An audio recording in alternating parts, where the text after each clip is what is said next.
So I wanted to show you guys really quick what I ended up picking up. Did I need more books? No, but I got some. So first up, from Half Price Books, I ended up getting For the Wolf by Hannah Witten. I don't fully know what this is about. I know it's like a fantasy. I think it's kind of like a Little Red Riding Hood retelling. I don't know. I've heard good things about this author and this book. I've heard Thoughts on Tomes. Sam on there, she's talked about this book and I think that she really enjoyed it. But yeah, I'm excited for kind of a fairy tale dark retelling. Then I picked up Clown in a Cornfield by Adam Cesar. I don't know how to say his name.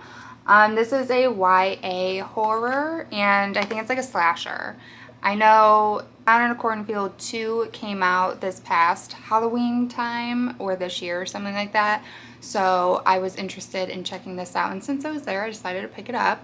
And I'll definitely read this come Halloween time and fall time. I think I'm going to do like a slasher focused vlog and this will probably be featured in that. And I couldn't help myself and I picked up Daisy Jones and the Six by Taylor Jenkins Reid. I had to pick this one up since it had no fake stickers on it. I've yet to read this and I know I need to because everybody talks about it and says how good it is. All I know is it has to do with like a rock band or whatever, kind of Fleetwood Mac vibes. I think that's kind of what I pick up from this and I did not watch the show yet. But once I read this, I will. And then I did also pick up The Atlas Six by Livy Blake. I recently talked about another book I got from her in my last haul. And this is a really popular one by her, so I decided to also pick this up because I think I probably should have gotten an adult novel to start off with her anyways.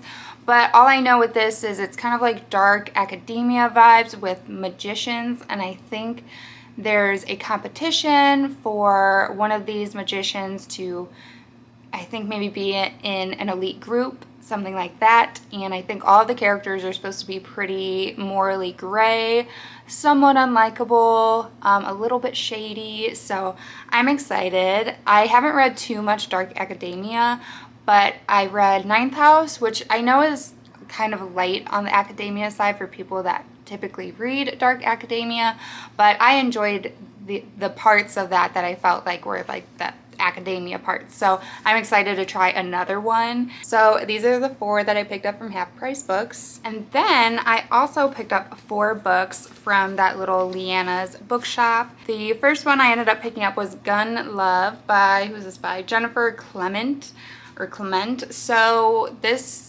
cover just caught my eye. It's so beautiful to me, the pink and yellow together. And then I read the back and I'm really interested in it. It sounds kind of like a slice of life where we have a young daughter and her mom and they live in a parking lot next to a trailer park, and I think it's just kind of a rough go at life for these 2 women, and it's kind of just a slice of life.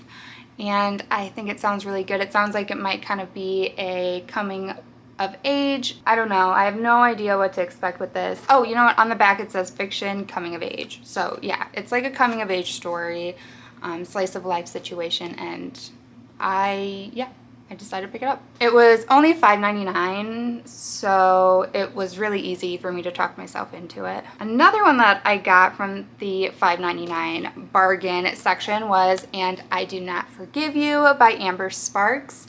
Again, the cover, I was like, what are you? You're beautiful. And I opened it and it sounds like it's a bunch of short stories that kind of has to do with themes in feminism. It says, populated with such heroes as time-traveling queens and video game designing goddesses, and such specters as clingy ghosts and mediocre men, And I Do Not Forgive You is tethered intricately by shades of rage. Prose that beats with urgency, these contemporary stories read like the best of fairy tales, which are, as Sparks writes, just a warning disguised as a wish. So I truly don't know what to expect with this book, and I'm not usually into short story collections, but I think that the themes that it seems like these stories will have will be something that I enjoy in that short story format. Then I did end up deciding to pick up Bird Box by Josh Malerman. They had a copy of it in the used section that was 70% off,